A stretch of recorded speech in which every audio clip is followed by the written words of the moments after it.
Hello students, welcome back in Udit Pharmacy and today we will discuss about carbohydrates। आज हमें discuss करना है carbohydrates के बारे में, जो कि आपके सिलेबस के अकॉर्डिंग थर्ड चैप्टर दिया हुआ है कार्बोहाइड्रेट्स। सो गाइज, मैं आपको लेक्चर को स्टार्ट करने से पहले एक छोटी सी जानकारी देना चाहती हूँ कि अगर आपको ई बुक चाहिए है आपको इस सब्जेक्ट की, मीन्स नोट्स के फॉर्म में ही वो आपको मिलेगी। जिस हिसाब से मैं आज आपको पढ़ाऊंगी नोट्स के अकॉर्डिंग, उसी हिसाब से आपको ई बुक में मिलेगा मैटर। बस थोड़ा बहुत ज़्यादा होगा वहाँ पे मैटर, जिससे कि आपको हेल्प हो जाएगी नोट्स बनाने में, अपने नोट्स प्रिपेयर करने में। तो अगर आप चाहते हैं ई बुक लेना तो नीचे डिस्क्रिप्शन बॉक्स में जाइएगा और वहां पे आपको ई बुक का लिंक मिलेगा, उस पर क्लिक करेंगे तो आप ई बुक ले सकते हैं। ओके गाइस, तो चलिए लेक्चर को शुरू करते हैं। Carbohydrates, first of all definition of carbohydrate. सबसे पहले हमें देखना है कार्बोहाइड्रेट्स की definition. So what are carbohydrates?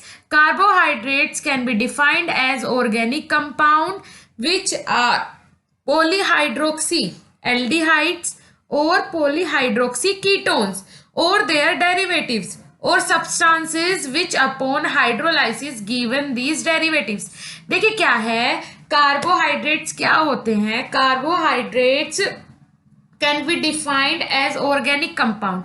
जो कार्बोहाइड्रेट है वो क्या होते हैं? ऑर्गेनिक कंपाउंड्स होते हैं, जो कि क्या है? पॉलीहाइड्रोक्सी एल्डिहाइड्स होते हैं या फिर पॉलीहाइड्रोक्सी कीटोन्स होते हैं।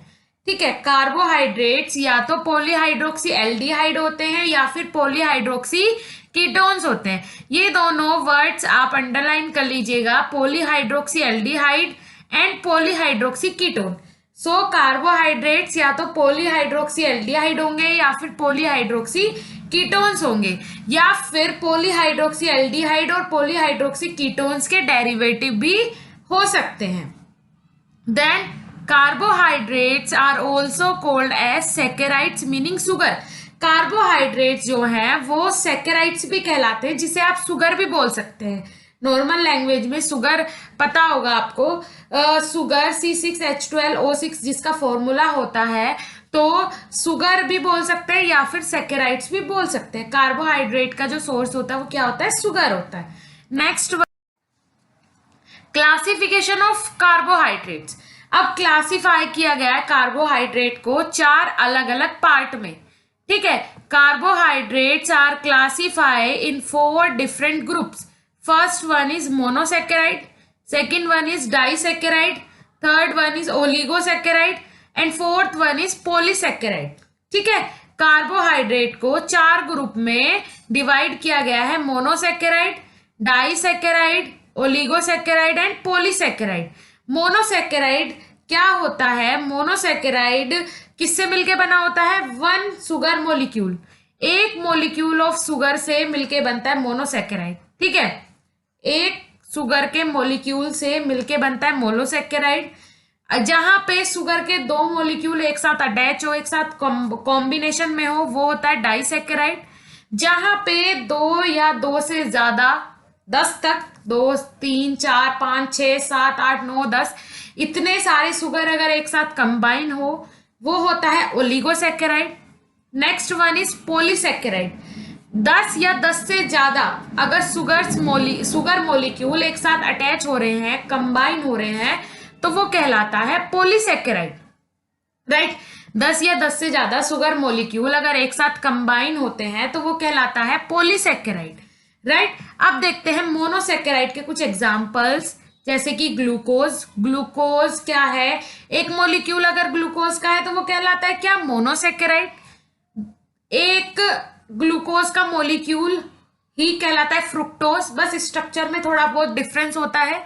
ये क्या कहलाता है? मोनोसैकेराइड। अगर कहीं पे फ्रुक्टोज है तो वो क्या कहलाएगा? मोनोसैकेराइड कहलाएगा। देन ग्लैक्टोज, ग्लैक्टोज भी क्या कहलाता है? मोनोसैकेराइड्स कहलाता है। देन डाइसैकेराइड, डाइसैकेराइड के एग्जांपल्स देख लेते हैं, जैसे कि सुक्रोज। सुक्रोज किससे मिलके बना होता है? 2 molecule of glucose, 2 molecule glucose के एक साथ मिलके क्या बनाते हैं? सुक्रोज बनाते हैं। देन लैक्टोज, लैक्टोज भी 2 मॉलिक्यूल ऑफ शुगर मिलके बनाते हैं lactose. Maltose also have 2 molecule of sugar. Then आ जाते हैं ओलिगोसैकेराइड। ओलिगोसैकेराइड के एग्जाम्पल हो सकते हैं raffinose is the example of oligosaccharide, जिसमें 2 या फिर 2 से ज्यादा किसके कंपाउंड रहते हैं, किसके मॉलिक्यूल रहते हैं, शुगर के। फिर उसके बाद स्टेओज में भी 2 या फिर 2 से ज्यादा मॉलिक्यूल रहते हैं शुगर के। देन आ जाते हैं पॉलीसैकेराइड्स। पॉलीसैकेराइड्स क्या होते हैं, जिसमें 10 या फिर 10 से ज्यादा मॉलिक्यूल प्रेजेंट हो किसके, शुगर के, वो कहलाते हैं पॉलीसैकेराइड्स। जैसे कि starch is the example of polysaccharide. Then glycogen is also known as a polysaccharide, क्योंकि इनके अंदर 10 या फिर 10 से ज्यादा मॉलिक्यूल प्रेजेंट होते हैं ग्लूकोज के। Then cellulose is also an example of polysaccharide. ठीक है, ये हो गया क्लासिफिकेशन पूरा कंप्लीट आपका कार्बोहाइड्रेट का। Next one is biological role, function, importance of carbohydrates. Carbohydrates का biological role, function, importance. Carbohydrates की बायोलॉजिकल रोल क्या होता है, उसके फंक्शन क्या होते हैं, या फिर इंपॉर्टेंस क्या है कार्बोहाइड्रेट्स की आपकी बॉडी के अंदर। First point is carbohydrates work as a main source of energy. Body के अंदर जो कार्बोहाइड्रेट्स हैं वो एनर्जी का मेन सोर्स है। बॉडी के अंदर कार्बोहाइड्रेट जो है वो मेन सोर्स है किसका, एनर्जी का। Second point, glucose is a readily available energy source. और ग्लूकोज क्या है, देखिए बहुत जल्दी एनर्जी सोर्स मीन्स, जैसे बोलते हैं ना कि जैसे आप कहीं पे रेस मारने के लिए जा रहे हैं या फिर आप हार्ड वर्किंग कर रहे हैं तो उस बंदे को ग्लूकोज दे देना चाहिए, जैसे उसका स्टेमिना डाउन ना हो। तो अगर उसे ग्लूकोज दे देते हैं तो उसमें बहुत जल्दी से क्या आ जाती है, एनर्जी आ जाती है। तो एनर्जी सोर्स है, बहुत जल्दी एनर्जी देने वाला सोर्स है क्या, glucose. Third point is glucose, fructose, galactose, all the 3 are rich source of energy. Glucose, fructose और ग्लैक्टोज तीनों ही रिच सोर्स है एनर्जी के। एनर्जी का बहुत बड़ा सोर्स है ग्लूकोज, फ्रुक्टोज और galactose. Next one is glucose is reservoir of energy. जो ग्लूकोज है वो माध्यम है एनर्जी का। ठीक है। Fifth point is carbohydrates are required as structure building block for synthesis of carbohydrate.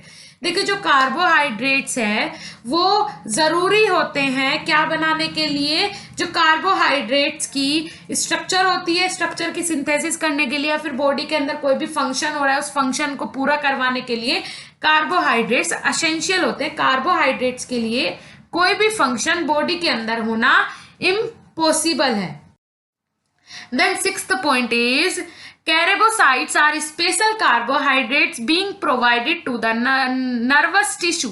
जो कैरेबोसाइट्स हैं वो स्पेशल कार्बोहाइड्रेट्स होते हैं बॉडी के अंदर, जो किसके अंदर पाए जाते हैं, नर्वस टिश्यू के अंदर पाया जाता है।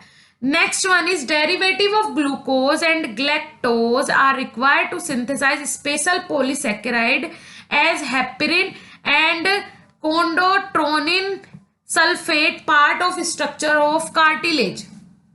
देखिए जो ग्लूकोज या फिर ग्लैक्टोज के जो डेरिवेटिव्स होते हैं वो बहुत सारे बॉडी के अंदर बहुत सारी स्ट्रक्चर्स के पार्ट कंप्लीट करने में, बहुत सारी स्ट्रक्चर कंप्लीट करने में बॉडी के अंदर काम आते हैं। 8th point is ribose is useful for nucleic acid synthesis. Ribose useful होता है न्यूक्लिक एसिड की सिंथेसिस करने में। न्यूक्लिक एसिड होते हैं डीएनए, आरएनए, इनकी सिंथेसिस करने में जो राइबोज शुगर है, राइबोज शुगर होता है वो एसेंशियल होता है, यूजफुल होता है न्यूक्लिक एसिड की सिंथेसिस करने में। उसके बाद आ जाते हैं galactose is necessary for forming lactose of milk of glycoprotein. जो ग्लैक्टोज है वो एसेंशियल होता है, नेसेसरी होता है किसमें, lactose of milk of glycoprotein. Milk के प्रोडक्शन में, ग्लाइकोप्रोटीन्स बनाने में बॉडी के अंदर ग्लैक्टोज एसेंशियल होता है, ग्लैक्टोज की जरूरत पड़ती है। देन आ जाते हैं हाइपरग्लाइसीमिया। ये कुछ कंडीशंस होती हैं जो कॉज होती हैं कार्बोहाइड्रेट की कमी से, या फिर कार्बोहाइड्रेट शुगर लेवल ज़्यादा हो जाए तब हो जाता है, शुगर लेवल कम हो जाए तब हो जाता है, कार्बोहाइड्रेट्स की कमी हो जाए, तो ये सब बहुत सारी कंडीशंस हो सकती हैं। तो सबसे फर्स्ट है हाइपरग्लाइसीमिया। हाइपरग्लाइसीमिया के अंदर आ जाता है it is the condition in which blood sugar level is increased about the normal range. It is observed in diabetes mellitus. देखिए जो हाइपरग्लाइसीमिया है इसमें क्या हो जाता है, जो शुगर लेवल है ना बॉडी के अंदर वो ज्यादा हो जाता है। शुगर लेवल ज्यादा हो जाता है बॉडी के अंदर, जितना एसेंशियल होता है उससे बहुत ज्यादा हो जाता है शुगर का लेवल बॉडी के अंदर। तो ये क्या कहलाता है, डायबिटीज मेलाइटस भी कहलाता है। Second one is hypoglycaemia. Hypoglycaemia क्या होता है, it is a condition in which blood sugar level is decreased below the normal range. Hypoglycaemia में क्या होता है, जो ब्लड शुगर लेवल है वो बहुत ज्यादा कम हो जाता है, किससे, जो नॉर्मल रेंज है उससे बहुत ज्यादा कम हो जाता है ब्लड शुगर लेवल हाइपोग्लाइसीमिया में। और हाइपरग्लाइसीमिया में क्या हो जाता है, जो ब्लड शुगर लेवल है वो बहुत ज्यादा हो जाता है नॉर्मल रेंज से। देन आ जाते हैं पेंटोशूरिया। पेंटोशूरिया क्या होता है, it means pentose sugar appear in urine. It is the genetic defect in metabolism caused by a deficiency of L-xylose dehydrogenase. This leads to excretion of as much as 1 gram per day of L-xylose. देखिए क्या है, जो पेंटोशूरिया है it means pentose sugar appear in urine. जो पेंटोशूरिया का मतलब होता है कि यूरिन के थ्रू बहुत सारा शुगर का जो लेवल है वो बाहर हो रहा है। किसके रूप में बाहर हो रहा है, appear in urine. Pentose sugar के रूप में यूरिन के थ्रू क्या हो रहा है, शुगर का जो लेवल है वो बहुत ज्यादा बॉडी से बाहर हो रहा है। It is a genetic defect, ये जेनेटिक डिफेक्ट हो सकता है इन metabolism caused by deficiency of L-xylose dehydrogenase। देखिए जिसे L-xylose dehydrogenase की प्रॉब्लम होती है, जैसे पेरेंट को है तो पेरेंट से वो चिल्ड्रंस में जा सकती है, ठीक है, वो प्रॉब्लम चिल्ड्रंस में हो सकती है क्योंकि मेटाबॉलिज्म की प्रॉब्लम होती है कि बॉडी के अंदर जो ग्लूकोज का मेटाबॉलिज्म है वो अच्छे से नहीं हो पा रहा है, उस कारण पेंटोशूरिया की प्रॉब्लम हो सकती है क्योंकि मेटाबॉलिज्म अच्छे से नहीं हो पा रहा है पेंटोस शुगर का, तो वो यूरिन के थ्रू जो शुगर है, पेंटोस शुगर है, वो बाहर रिमूव आउट हो रहा है। देन उसके बाद पोलीयूरिया। पोलीयूरिया क्या होता है, it is a abnormal condition in which urine output is much higher than the normal urine output 3 to 8 litres of urine per day. देखिए पोलीयूरिया क्या होता है, ये एक एबनॉर्मल कंडीशन है जिसमें यूरिन जो है वो बहुत ज्यादा, उसका यूरिन का जो आउटपुट है वो बहुत ज्यादा हो जाता है, किससे, नॉर्मल आउटपुट से। जितना नॉर्मल आउटपुट होना चाहिए यूरिन का उससे बहुत ज्यादा हो जाता है यूरिन का आउटपुट, मीन्स यूरिन बॉडी से बहुत ज्यादा रिमूव आउट होने लगता है अगर कंपेयर करें नॉर्मल आउटपुट ऑफ यूरिन, ठीक है। जैसे कि एग्जाम्पल ले सकते हैं 3 से 8 litre urine per day remove out हो, ये कंडीशन कहलाती है पोलीयूरिया। देन आ जाते हैं ग्लैक्टोसेमिया। ग्लैक्टोसेमिया कैसी कंडीशन है, it is a condition in which there is increased concentration of galactose in blood. देखिए क्या होता है, ग्लैक्टोसेमिया एक ऐसी कंडीशन है जिसमें जो ग्लूकोज का कंसंट्रेशन है वो ब्लड के अंदर बहुत ज्यादा हो जाता है। ग्लैक्टोसेमिया में बहुत ज्यादा जो ग्लूकोज का जो लेवल है, ग्लैक्टोज का जो लेवल है वो ब्लड के अंदर बहुत ज्यादा इंक्रीज हो जाता है। This is cause due to reduce activity of glucose 1 phosphate uridyl transferase enzyme which is essential for galactose metabolism. देखिए क्या होता है, ये जो ग्लैक्टोसेमिया की प्रॉब्लम होती है ना, ये इसलिए होती है क्योंकि बॉडी के अंदर glucose 1 phosphate uridyl transferase enzyme का जो प्रोडक्शन है वो कम हो जाता है, इसकी एक्टिविटी कम हो जाती है, इसके कारण ग्लैक्टोज का जो मेटाबॉलिज्म है वो अच्छे से नहीं हो पाता है। इसीलिए जब मेटाबॉलिज्म नहीं हो पाएगा तो ब्लड के अंदर ग्लैक्टोज का लेवल ऑटोमेटिक इंक्रीज हो जाएगा। अब स्ट्रक्चर्स देख लेते हैं कुछ। ये यहाँ पे ड्राइव्ड स्ट्रक्चर्स हैं। फर्स्ट इज ग्लूकोज, ये ग्लूकोज का स्ट्रक्चर है। देन डी फ्रक्टोज, ये फ्रक्टोज का स्ट्रक्चर है। एल फ्रक्टोज, ये एल फ्रक्टोज का स्ट्रक्चर है। डिफरेंस आपको नॉर्मल डिफरेंस है कहीं पे, जो देखिए यहाँ पे जो हाइड्रोक्सिल आयन है वो इधर अटैच है, लेकिन इसमें किधर है, इस साइड अटैच है। ठीक है, इधर राइट हैंड साइड, इधर लेफ्ट हैंड साइड। तो ये डिफरेंस होता है। स्ट्रक्चर में सिर्फ मॉलिक्यूल्स एक दूसरे की जगह ले लेते हैं, वैसे मॉलिक्यूलर फॉर्मूला सेम है, बस स्ट्रक्चर में जो कंपाउंड्स हैं वो एक दूसरे की जो जगह है वो चेंज कर देते हैं। बस क्या हो जाता है, जो शेप है वो चेंज हो जाती है, अदरवाइज जो फॉर्मूला है वो सेम रहता है, सारी चीजें सेम रहती है, वर्क फंक्शन सेम रहता है, बस थोड़ा सा स्ट्रक्चर में डिफरेंस आ जाता है।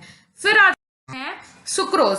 देखिए ये सुक्रोज क्या होता है, सुक्रोज लास्ट में पढ़ा था, ग्लूकोज प्लस ग्लूकोज, या फिर बोल सकते हैं glucose plus fructose is called sucrose. That is a structure of glucose and that is the structure of fructose. यहाँ भी सिर्फ जो ये कंपाउंड्स अटैच हैं इनमें डिफरेंस होगा, अदरवाइज कहीं भी आपको डिफरेंस देखने को नहीं मिलेगा। This is the structure of sucrose, glucose plus fructose, या फिर glucose plus glucose, fructose plus fructose is also called as sucrose.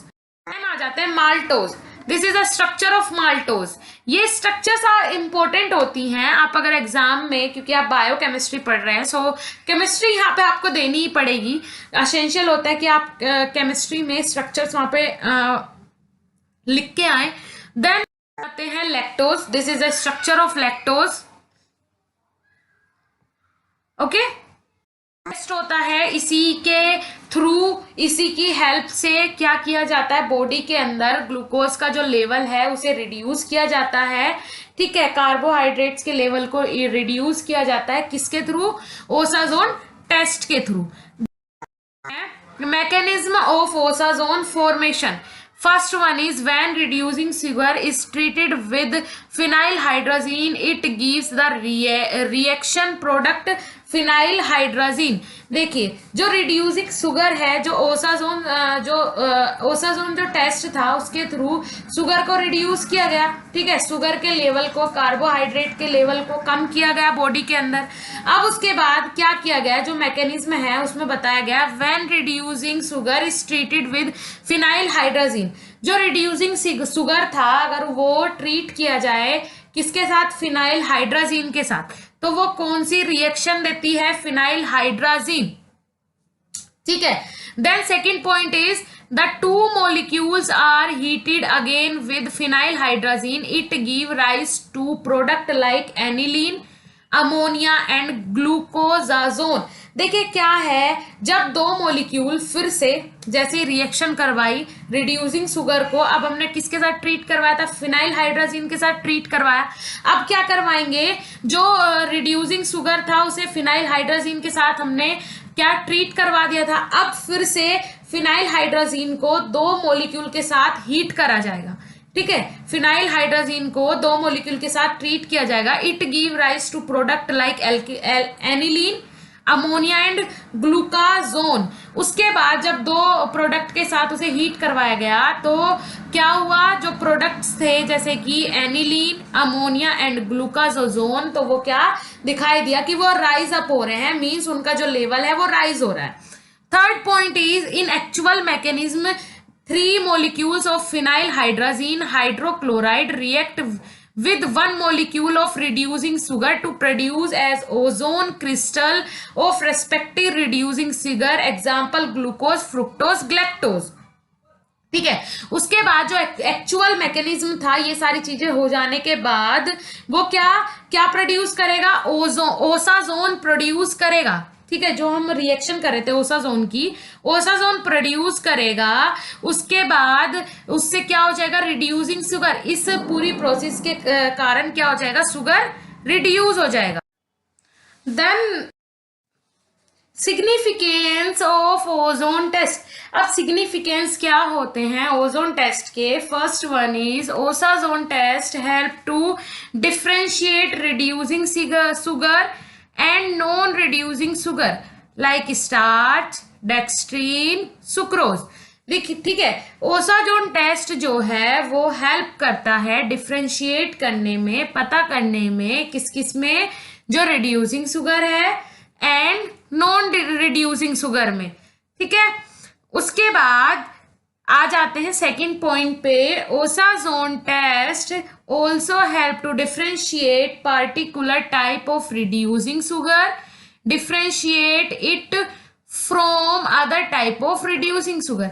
देखिए जो ओसाजोन टेस्ट है ये हेल्प करता है किस किस में डिफ्रेंशिएट करने में, जो रिड्यूसिंग शुगर है उनमें, और जो differentiate it from other type of, और जो अदर टाइप होते हैं रिड्यूसिंग शुगर के, जैसे रिड्यूसिंग शुगर तो होते हैं नॉर्मली, उनके जो बहुत सारे टाइप्स होते हैं रिड्यूसिंग शुगर के, उनमें डिफ्रेंशिएट करने में हेल्प करती है osazone test. Next one is Osazone test is used to identify and confirm reducing sugar। जैसे कि ओसाजोन टेस्ट जो है वो हेल्प करता है आइडेंटिफाई करने में, किसमें, जैसे कि glucose, fructose, galactose, maltose, lactose, disaccharides. ठीक है, इन्हें आइडेंटिफाई करने में, इन शुगर्स का पता करने में हेल्प करता है ओसाजोन टेस्ट। देन आ जाते हैं फंक्शंस ऑफ ग्लूकोज। ग्लूकोज के कौन कौन से फंक्शंस होते हैं। पहला फंक्शन देखते हैं ग्लूकोज का। Glucose is very easily available and ready to use source of energy for all living cells. जो ग्लूकोज है वो बहुत इजीली अवेलेबल हो जाता है। ठीक है, ऐसा नहीं है कि ग्लूकोज आपको मिलता नहीं है, कहीं ढूंढना पड़ता है, इजीली अवेलेबल हो जाता है और बहुत ज्यादा एनर्जी का सोर्स है लिविंग सेल्स के लिए। लिविंग सेल्स के लिए ग्लूकोज सबसे ज्यादा एसेंशियल है। बहुत जल्दी जो एनर्जी मिलती है बॉडी को वो ग्लूकोज के थ्रू मिलती है और ये इजीली अवेलेबल भी हो जाता है। Second one is glucose is best suitable transport form of sugar due to its high water solubility। जो ग्लूकोज है, glucose is best suitable transport form of sugar due to its higher water solubility. देखिए जो glucose है वो sugar क्या है, body में बहुत जल्दी क्या होता है, बॉडी में बहुत जल्दी एनर्जी प्रोवाइड करवाता है। दूसरी चीज हाईली सोल्यूबल होता है वाटर के साथ। वाटर के साथ जो ग्लूकोज की सोल्यूबिलिटी होती है वो बहुत बहुत बहुत ज्यादा होती है। ठीक है, उसके बाद third point, mainly rapid fruit are sweet testing because they contain glucose. देखिए जो राइप्ड फ्रूट्स होते हैं, ठीक है, जो मीठे फल होते हैं वो क्या, जो स्वीट होते हैं, टेस्ट में स्वीट होते हैं। ठीक है, इनमें क्या होता है, बहुत ज्यादा क्वांटिटी प्रेजेंट होती है किसकी, ग्लूकोज की। Then fourth point is one molecule of glucose after complete oxidation provide 673 kilogram calorie energy.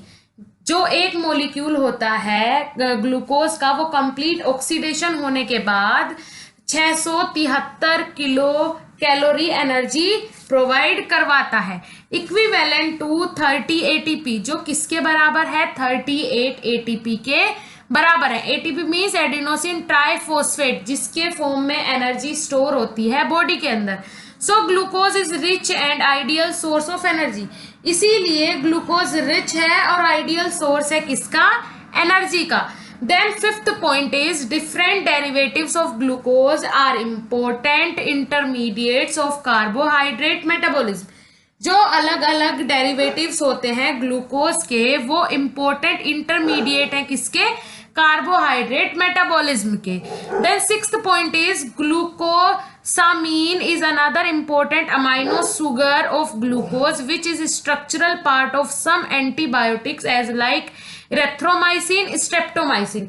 जो ग्लूकोज है वो amino sugar, important amino sugar है जो कि एक इंपॉर्टेंट पार्ट है ग्लूकोज का, जैसे कि इरेथ्रोमाइसिन और स्ट्रेप्टोमाइसिन। ये क्या है, एंटीबायोटिक्स है। ठीक है, इनमें भी स्ट्रक्चरल पार्ट के रूप में जुड़ा होता है क्या, ग्लूकोसामीन। उसके बाद आ जाता है seventh point, glucose is an important structure part of complex polysaccharide as starch, cellulose, hemicellulose and the glycogen. जो ग्लूकोज है वो स्ट्रक्चर मीन्स किसका जो कॉम्प्लेक्स स्ट्रक्चर होती है ना, जैसे कोई भी कंपाउंड है उसकी कॉम्प्लेक्स स्ट्रक्चर मीन्स बहुत सारी अलग अलग स्ट्रक्चर से अलग अलग कंपाउंड से मिलके एक चीज मिली हुई है, तो वो होता है कॉम्प्लेक्सेशन। तो जैसे कि स्टार्च क्या है, 10 या 10 से ज्यादा ग्लूकोज से मिलके बना हुआ होता है स्टार्च। तो स्टार्च की स्ट्रक्चर बनाने में ग्लूकोज हेल्प करता है। Cellulose, hemicellulose and the glycogen, इन सब की स्ट्रक्चर के फॉर्मेशन में ग्लूकोज का बहुत बड़ा रोल होता है। 8th point is glucose is structural unit of biologically important disaccharide as maltose, sucrose and lactose. देखिए जो ग्लूकोज है वो बायोलॉजिकली इंपॉर्टेंट होता है किसके लिए, जैसे कि डाइसेकेराइड मींस जो दो ग्लूकोज से मिलके बना हुआ होता है, दो मॉलिक्यूल ऑफ ग्लूकोज से मिलके बनते हैं जो, जैसे कि माल्टोज, सुक्रोज और लैक्टोज। उसके बाद 9th point is glucose can be converted into the water insoluble form called glycogen विया ग्लाइकोजिनोलाइसिस प्रोसेस। जो ग्लूकोज है वो वाटर में कन्वर्ट होता है इनसोल्युबल फॉर्म में, ठीक है, वाटर में कन्वर्ट हो जाता है। कैसे? इनसोल्युबल फॉर्म में, किसके थ्रू? ग्लाइकोजिनोलाइसिस प्रोसेस के। देन आ जाते हैं reducing sugar. There are the sugar processing free aldehyde और ketone group in their structure and process and ability to reduce contain heavy metal ion, glucose, fructose, galactose, lactose, maltose, presence of free aromatic carbon atom, possess an ability to reduce certain heavy metal ion. This is called the reducing property of the reducing sugar. देखिए reducing sugar में किस किस का, aldehyde या फिर ketone. देखिए carbohydrate में starting में बताया था, तो एल्डिहाइड ग्रुप आपको मिलेगा या फिर कीटोन ग्रुप मिलेगा। तो एल्डिहाइड और कीटोन ग्रुप में ही क्या करने के लिए चेंजेस कर देते हैं जिससे कि शुगर क्या हो जाए, रिड्यूस हो जाए। जो हैवी मेटल्स हैं उनमें शुगर का जो लेवल है वो कम हो जाए, या फिर जो ग्लूकोज है, फ्रक्टोज है, माल्टोज है, इनमें क्या हो जाए, शुगर का जो लेवल है इनका थोड़ा कम कर दे जिससे कि रिड्यूसिंग शुगर हो जाए, जब क्या बॉडी में शुगर का लेवल ज्यादा हो जाता है। देन आ जाते हैं this particular mechanism of reaction of metallic ion form common basis to detect all reducing sugar. देखिए बहुत सारे मैकेनिज्म है, बहुत सारी रिएक्शन है जो डिटेक्ट करते हैं रिड्यूसिंग शुगर को। The colour of precipitation obtained in observation tell about approximate amount of reducing sugar present in corresponding sugar solution. देखिए जो प्रेसिपिटेशन होता है, जैसे जो प्रोसेस होती है, जो रिएक्शन होती है, उसमें जो प्रेसिपिटेशन होता है वो शो करता है, वो बताता है कि कितना शुगर सॉल्यूशन के अंदर प्रेजेंट है, कितना अमाउंट ऑफ शुगर सॉल्यूशन के अंदर है। जैसे कि एग्जांपल ले लेते हैं, colour precipitation, greenish colour precipitation, यहाँ पे परसेंटेजिंग ऑफ रिड्यूसिंग शुगर, रिड्यूस जिस हिसाब से शुगर होता जाएगा उस हिसाब से जो आपका प्रेसिपिटेशन है उसका जो कलर होता जाएगा वो यहाँ पे पता चलता रहेगा। ग्रीनिश कलर प्रेसिपिटेशन कितना, 0.5 पॉजिटिव परसेंट, ठीक है, 0.5%। अगर ग्रीनिश कलर प्रेसिपिटेशन आ रहा है तो मीन्स कितना रिड्यूस हुआ, जो शुगर है वो कितना रिड्यूस हुआ, 0.5%। ग्रीन कलर प्रेसिपिटेशन, अगर ग्रीन कलर का प्रेसिपिटेशन है तो कितना रिड्यूस हुआ, 0.5 to 1%। येलो कलर का प्रेसिपिटेशन है अगर, तो 1 to 1.5% जो शुगर का लेवल है वो रिड्यूस हो जाएगा।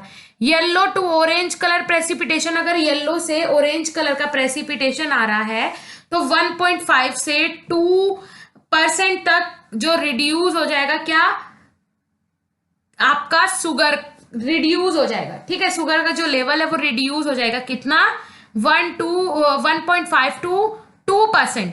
अगर dark brick red colour precipitation आ रहा है तो मोर देन 2, बहुत ज्यादा जो शुगर है वो रिड्यूस हो चुका है, आपका सॉल्यूशन का जो शुगर है वो बहुत ज्यादा रिड्यूस हो चुका है, ठीक है।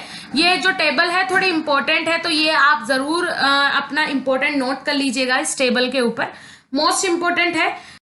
तो ये था सिग्निफिकेंस में टोटल चीजें आपको बता दी कि जो रिड्यूस होता है शुगर, अगर शुगर रिड्यूस हो रहा है तो वो यूरिन के थ्रू भी पता कर सकते हैं, और 1000 ऑफ टेस्ट भी हैं जो रिड्यूसिंग ऑफ शुगर का आपको कंफर्म कर देते हैं कि हाँ शुगर का जो लेवल है वो बॉडी के अंदर रिड्यूस हो रहा है, ठीक है। जैसे कि बेनेडिक्ट क्वालिटेटिव टेस्ट जो है ये भी रफली बता देता है कितना अमाउंट शुगर का रिड्यूस हुआ है ब्लड के अंदर। ओके, सो बहुत सारी चीजें ऐसी हैं जो हम आज इस टॉपिक में कवर कर चुके हैं। ई बुक अगर चाहिए तो नीचे डिस्क्रिप्शन बॉक्स में आप जाके देख सकते हैं, और एक लेक्चर में पूरा ये जो टॉपिक है कार्बोहाइड्रेट ये हम फिनिश कर लेंगे। Okay, thank you so much guys, मिलेंगे नेक्स्ट लेक्चर के साथ, तब तक के लिए धन्यवाद, नमस्कार।